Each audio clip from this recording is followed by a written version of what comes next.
Hello, in this video I'm gonna show you how to allow or disallow location services on your XIAOMI Smart L1.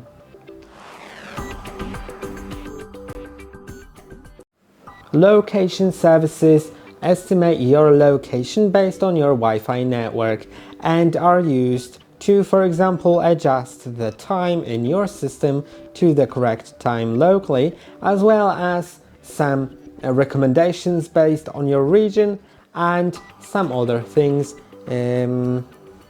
that may be available with the location, like for example the weather app. To do it, to enable or disable location, click on the settings button on your remote, then click on all settings, and now go to privacy. Then go to location, and you can change the location status to use Wi-Fi to estimate location or off. I leave it on to use Wi-Fi to estimate location. Now you can see scanning is always available, and if that's enabled, then it'll scan for networks even when Wi-Fi is off.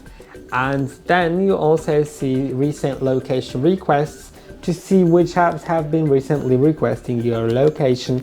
And I hope that this video was helpful. Don't forget to like and subscribe. See you in the next one.